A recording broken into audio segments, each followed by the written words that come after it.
The Odin space station hummed with the soft, unceasing drone of technology and harmony. Jack Turner, leaning back in the comfort of the observation deck, gazed out at the blue curve of Earth below. His companion, Dr. Alara Miles, an astrophysicist, was scribbling down notes from their earlier observations. "Beautiful, isn't it?" Jack mused, breaking the silence. Alara glanced up, her eyes following his gaze. "It never gets old," she agreed, smiling. "Makes all our squabbles down there seem trivial." Their tranquil moment was shattered by a sudden alarm. Screens flickered to life, showing the approach of an unknown object at high speed. "What in the world?" Jack muttered, standing up. Alara tapped into the station's sensor array.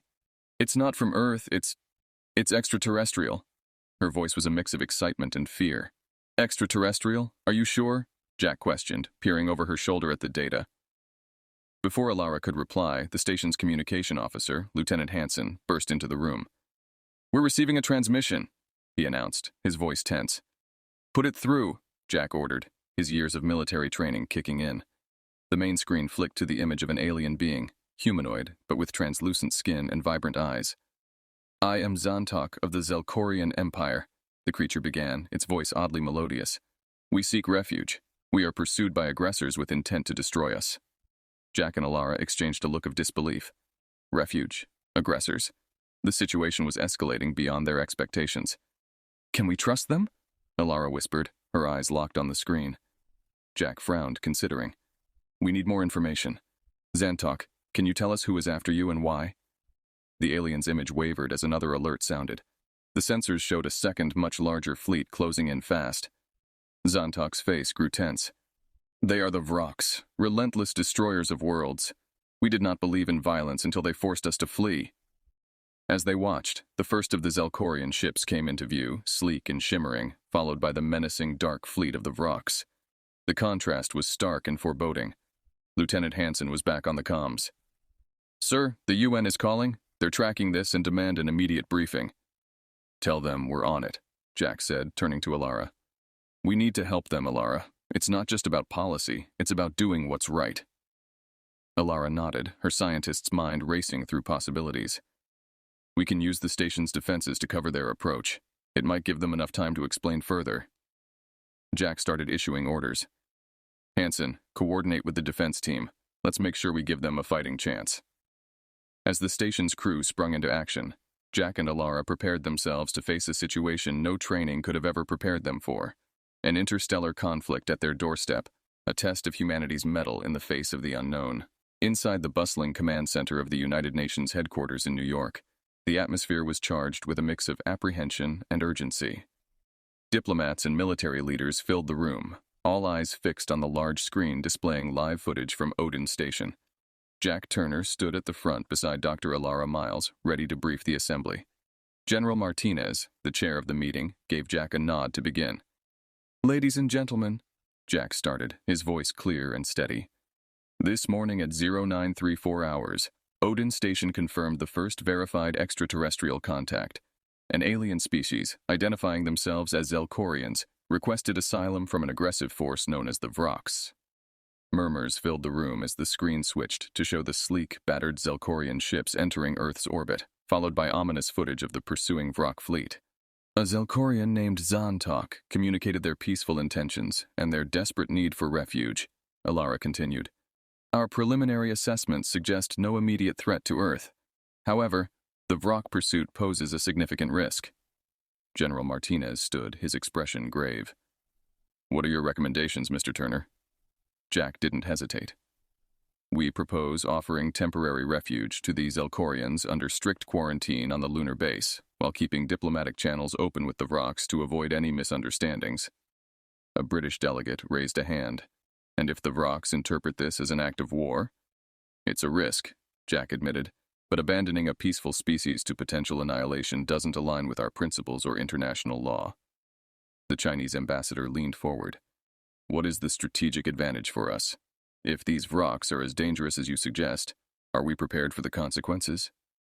Before Jack could respond, a young aide rushed in with a message for General Martinez, who read it quickly and looked up with new urgency. "The Vroks have sent a communication. They demand we surrender the Zelkorians or face dire consequences." Silence descended. The weight of the decision hung heavily in the room. Dr. Miles spoke up, her voice firm. We have an opportunity to stand by our values and possibly gain new allies with advanced technologies. The potential benefits could be substantial. General Martinez took a deep breath. We will need to prepare for all scenarios. Mr. Turner, Dr. Miles, coordinate with our defense forces and science teams. We'll offer the Zelkorians asylum while preparing our defenses. We also need back channels open with the Vrox to negotiate peace. As the meeting adjourned, Jack and Alara moved quickly to implement the plans.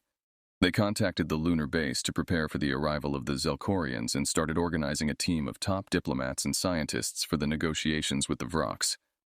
Jack felt the weight of history on his shoulders. The choices made in the coming days could either open a new chapter of interstellar cooperation or lead to an unprecedented global conflict. As he walked out of the meeting room with Alara, he knew they were stepping into uncharted territory, but he was resolved to navigate it with humanity's best foot forward. Back on Odin Station, Jack and Dr. Alara Miles were busy setting up a secure communication link with the lunar base. In the cramped confines of the main lab, techs buzzed around, adjusting equipment and running diagnostics to ensure that everything was operational for the Zelkorians' arrival. So, how much do we really understand about their technology? Jack asked, watching a technician calibrate a scanner that would be used for analyzing Zelkorian equipment. Not much yet, Alara replied, scrolling through the digital manual the Zelkorians had provided. Their tech is advanced, but they've been surprisingly open about sharing information. It might be out of desperation, but I believe they genuinely want to collaborate. As they spoke, the first group of Zelkorian refugees began transmitting their data. Jack noticed the weariness in their holographic forms as they appeared on the screen. Welcome to Earth's domain, he greeted them formally. We're here to help. Thank you, Earthlings, Zantok replied, his voice filled with relief. We are grateful for your sanctuary. Alara directed their attention to the task at hand. Zantok, can you explain more about the technology you use, especially your defensive capabilities? Zantok nodded, and a holographic display of a Zelkorian ship lit up the room, revealing intricate patterns of energy flow and shield distributions. Our defenses are energy-based. They are highly effective against similar energy weapons, but unfortunately not against the Vrock projectiles. Jack perked up at this. Projectile? Like bullets? Yes, exactly, Zantok confirmed. The Vrocks use a form of enhanced kinetic projectiles that our shields cannot stop. This information sparked an idea in Jack. Alara, could we try adapting our projectile weapons to see if they could be effective against the Vrocks, if their armor can't handle simple kinetics? Alara caught on quickly. It's worth a shot. Let's set up a test. We'll need to use the firing range in the lower deck. Hours later, Jack and Alara, along with a team of weapon specialists and Zelkorian engineers, stood behind the reinforced safety glass of the firing range. A piece of rock armor, provided by the Zelkorians as a sample, was mounted in the test area. All right, let's see what Earth Tech can do, Jack said, nodding to the technician. The first test used standard ammunition, which, to everyone's surprise, made a clear dent in the Vrock armor. The room burst into murmurs of excitement and disbelief. Alara was quick to organize the data. This is groundbreaking. If we can penetrate their armor at this basic level, imagine what slightly modified projectiles could do. Jack was already on the comms, calling General Martinez. Sir, you're going to want to hear this. We've got a potential game-changer for our defense strategy against the Vrocks. As they prepared for further tests, the implications were clear. Earth's seemingly outdated projectile technology might just be the key to leveling the playing field against a technologically superior foe. Jack and Alara knew they were on the brink of a significant breakthrough, one that could change the course of their unexpected interstellar conflict. In the wake of the surprising discovery that Earth's projectile weapons could penetrate Vrock armor, the international community was abuzz. Jack and Dr. Alara Miles prepared to present their findings to the Galactic Council, a recently revealed body governing the numerous advanced civilizations that Earth had just learned about. The council was convening on Delta Station, an enormous space platform orbiting a peaceful neutral planet, which now included human representatives. The station, a hub of alien diplomacy and trade, buzzed with activity as species of various forms and sizes communicated in a cacophony of alien dialects. Jack, dressed in his formal military uniform, walked alongside Alara, who carried a digital case containing all their project data. Think they'll go for it? He asked, glancing around at the alien delegates milling about the station's central concourse. Alara adjusted her glasses, a slight nervous tick. They have to. Our tests don't lie, and their current defenses are failing. They need us as much as we need their cooperation. As they entered the council chamber, a vast circular room with a floating platform at the center, they were met with skeptical gazes from the assembly. Taking his place at the podium, Jack began, "Esteemed members of the Galactic Council, we come before you with a proposal that could alter the course of the war with the Vrox." He proceeded to explain the tests conducted on the Vrock armor, showing detailed holographic images of the penetration tests and the effectiveness of modified Earth projectiles. Murmurs of interest and whispers of disbelief spread among the delegates. A towering Arcturian delegate, her voice resonant and deep, addressed Jack. "You propose that we adopt your primitive projectile technology against the Vrox? It seems desperate." Jack met her gaze confidently. "What seems primitive on Earth could be revolutionary here. Our tests confirm its potential. We ask not only to assist, but to join your efforts as equals." The room fell silent as the delegates considered his words. After a long pause, a delegate from the technologically advanced planet Serenia spoke up. "We are willing to consider this. Earth's involvement could bring fresh perspectives necessary for our survival." A vote was called, and after several tense moments, the decision was made. The Galactic Council agreed to integrate Earth into their military strategies against the Vrox. Cheers erupted in the chamber, and many delegates approached Jack and Alara, now eager to discuss logistics and planning. After the meeting, as they left the chamber, Alara looked at Jack with a grin. "Looks like Earth just became a key player on the galactic stage." Jack nodded, feeling the weight of their new responsibility. "Let's hope our solution is as effective in the field as it is in theory. We've got a lot of work ahead." As they walked back through the bustling station, it was clear that Earth's role in the galaxy had shifted overnight. Jack and Alara were not just representatives of Earth anymore. They were now pivotal figures in a galactic alliance, tasked with turning the tide in a cosmic conflict. They returned to their ship, ready to start the immense job of preparing for the upcoming battles. Jack Turner and Dr. Alara Miles returned to Earth, energized by their diplomatic success, but weighed down by the enormity of the task ahead. They were now charged with integrating human projectile technology into the Galactic Council's military forces. The Moonbase Alpha had been designated as the central training ground for this monumental effort. Jack oversaw the construction of expansive new training facilities, which were quickly filled with a mix of human instructors and alien recruits. The recruits, representing various species from the Galactic Council, eyed the conventional firearms with a mixture of curiosity and skepticism. "All right, let's get started," Jack announced to the assembled troops. "These weapons might look simple, but they're going to give us the edge we need. Each of you will learn how to handle, maintain, and effectively use these in combat." Training sessions were rigorous. Jack moved among the aliens, correcting holds and stances, demonstrating loading and firing procedures, and constantly emphasizing safety and precision. Alara, meanwhile, worked with alien engineers to adapt the weapons to different anatomies and physiologies. The diverse group struggled initially with the unfamiliar technology. Tensions flared as misunderstandings occurred due to language barriers and cultural differences. However, as the days turned into weeks, a sense of camaraderie began to develop among the trainees. Shared struggles on the training field slowly transformed erstwhile strangers into comrades. In one notable instance, a particularly large Arcturian recruit named Zarthok managed to clumsily dismantle his weapon, much to the amusement of a nearby group of tiny, agile Pythians. Instead of the expected frustration or anger, laughter broke out, bridging gaps as Zarthok good-naturedly joined in the jest at his own expense. "See, it's not just about shooting," Jack told them one evening after a long day of drills. "It's about building something together, trust, respect, and maybe even a bit of friendship." As the training progressed, Alara led a team to develop specialized ammunition adapted to exploit specific weaknesses in Vrock armor, identified through continuous testing and analysis. This new ammo was soon distributed for field training, enhancing the effectiveness of their combat drills. Finally, after months of preparation, the newly formed force was deemed ready. The command center on Moonbase Alpha buzzed with activity as Jack and Alara planned their first coordinated strike against a strategic Vrock supply depot located in the Gilea 581 system. The operation was risky, the target heavily fortified, but the stakes were too high to ignore. As the troops prepared to depart, Jack addressed the mixed assembly of human and alien soldiers. "Today, we take the fight to the Vrox. Each of you has trained hard and prepared for this moment. Remember, we're not just fighting for our homes or even our species. We're fighting for the future of this alliance. Let's show them what we can do. Cheers filled the air as the troops boarded their spacecraft, ready to undertake their first real test as a united force.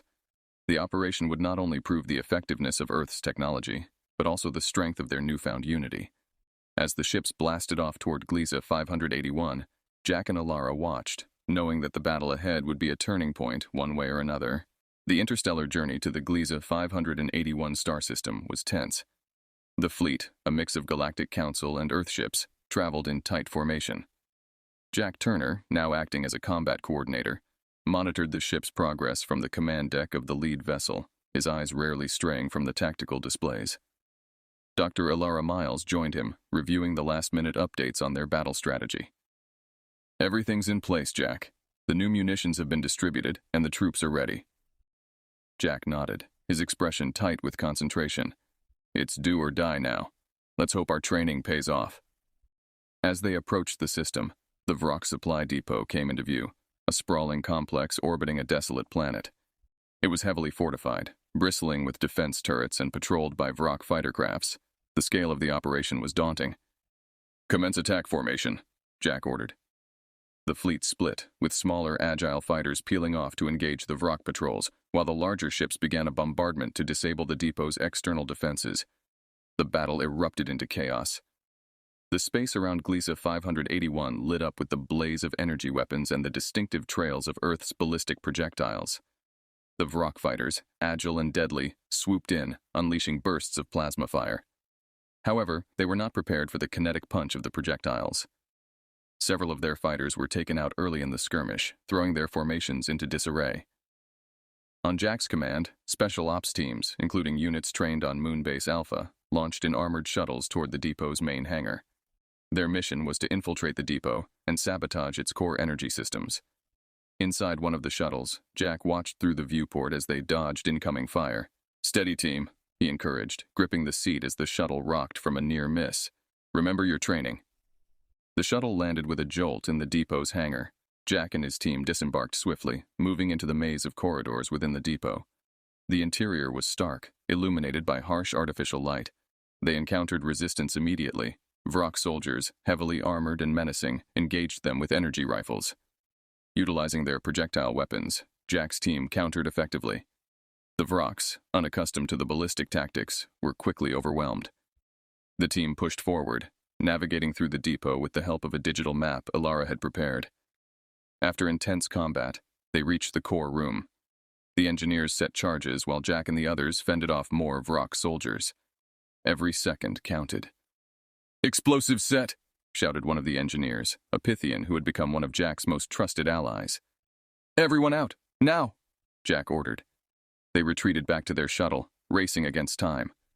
As they launched away from the depot, the charges detonated, sending a shockwave that rippled through the station. The depot's energy systems went dark, its orbit destabilized. Cheers broke out among the team, their faces lit by the explosion's glow visible through the shuttle's rear viewport. "Direct hit!" Alara exclaimed over the comm.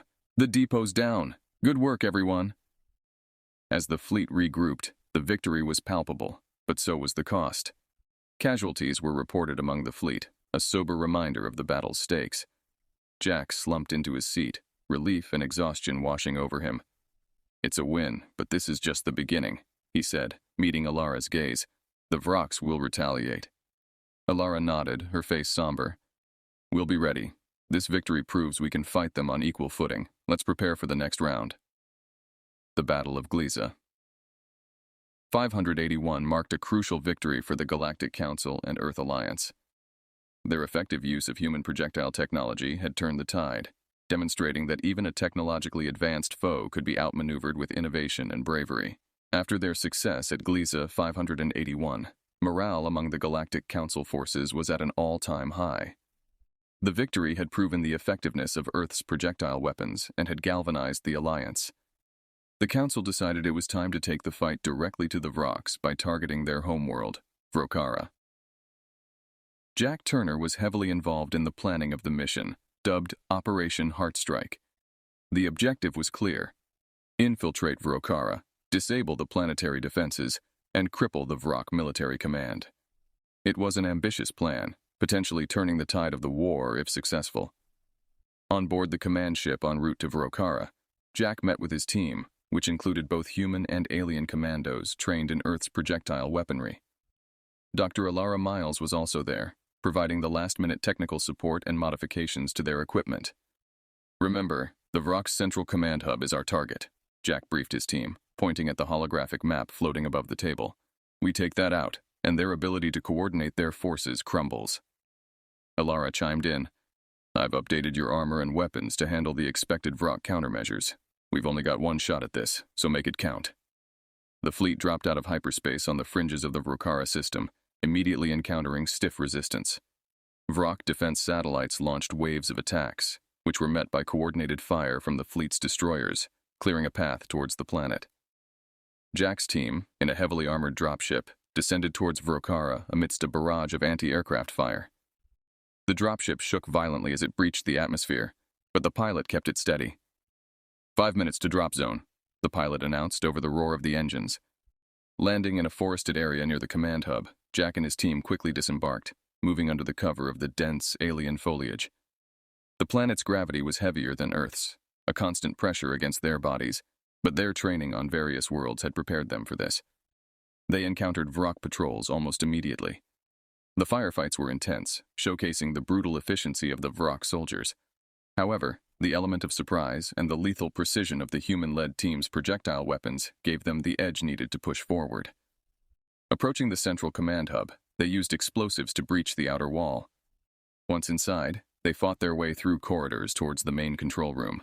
Every corner and every door could lead to death, and the air was thick with the smell of ozone and blood. Finally, at the heart of the enemy's lair, Jack planted charges around the command center. "Alara, we're set here. Start the countdown," he communicated via his headset. "Countdown started, Jack. Get out of there. You have 5 minutes." Alara's voice responded, tense but clear. The team retreated, fighting off reinforcements as they moved back to their extraction point. With moments to spare, they boarded their returning dropship, lifting off as explosions rocked the command hub behind them. From orbit, the destruction was visible as a series of bright flashes. "Command hub is down," Jack confirmed to the fleet, his voice heavy with both triumph and fatigue. Alara's voice came through, mixed with static. "Confirmed, Jack. Great work. This should give us the breathing room we need." As the fleet rendezvoused to assess their next move, Jack looked out at the stars. Vrockara's burning command hub marked a significant victory, but he knew the war was far from over. Yet, today's success had shown that even the mightiest could fall, and he was ready to lead the charge to ensure they would. The fallout from the destruction of the Vrock command hub was immediate and far-reaching. Without their central command, the Vrock forces were thrown into disarray, struggling to coordinate a defense against the increasingly bold operations of the Galactic Council's forces.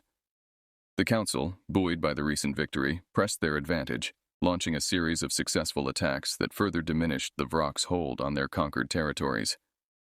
On Earth, news of the victory at Vrockara was met with jubilation and a renewed sense of pride in humanity's role in the galactic community. Jack Turner, however, remained focused on the task at hand. He knew that the final push, a direct assault on Vrockara to secure the planet and end the Vrock threat once and for all, was still to come. Gathering his team aboard the command ship orbiting Vrockara, Jack laid out the final plan. "This is it," he began, his eyes sweeping over the faces of his diverse crew, human and alien alike. "One last strike to ensure peace. We take the capital, we end their war machine for good." Dr. Alara Miles, ever the scientist even in war, provided updates on their gear. "All weapons are optimized for this fight. We've learned much about the Vrock's weaknesses. Use it." The assault began at dawn, with Jack's team leading the ground forces. They met fierce resistance, as the Vrocks, desperate to protect their homeworld, fought with a ferocity they hadn't shown before. The battle was brutal, pushing Jack and his team to their limits. As they approached the capital, a massive Vrock counterattack pinned them down. Jack, realizing they wouldn't all make it if they didn't get support soon, made a critical decision. "Alara, get everyone to push forward. I'll hold them off." Alara protested, but Jack was firm. "It's the only way. Go!" With heavy heart, Alara ordered the troops to move, while Jack stayed back, using his rifle to cover their retreat and advance. His actions allowed his team to breach the capital defenses, but at a great personal cost. As the Vrox converged on his position, Jack fought valiantly, knowing he was buying his friends and comrades the time they needed. Back on Earth, as reports of the victory came in, celebrations broke out across the globe. The Galactic Council declared the battle a turning point in the war. The Vrox, unable to recover from the loss of their capital and the disarray brought by the destruction of their command hub, agreed to a ceasefire. The war was over, but at a tremendous cost. Jack Turner, hero of the Galactic Council, had fallen. In the aftermath, Alara Miles returned to Earth, her joy at their victory tempered by grief. She spoke at the memorial held for Jack, her voice steady but filled with emotion. Jack Turner was not just a soldier, he was a visionary who saw what we could accomplish together. He taught us all, human and alien alike, what it means to fight not just for survival, but for a better future. The galaxy remembered Jack as a symbol of courage and unity, a man whose legacy was not just in the battles he fought, but in the peace he helped forge. His story, and the story of humanity's pivotal role in the Galactic Council, was taught in schools across Earth and beyond, inspiring countless others to look to the stars, not as conquerors, but as allies. In the years that followed, the Galactic Council grew stronger, with Earth at its heart, continuing to uphold the ideals that Jack Turner had fought and sacrificed for. Humanity had not only survived its trial by fire, but had emerged as a key player in the cosmic arena, forever changing the interstellar landscape.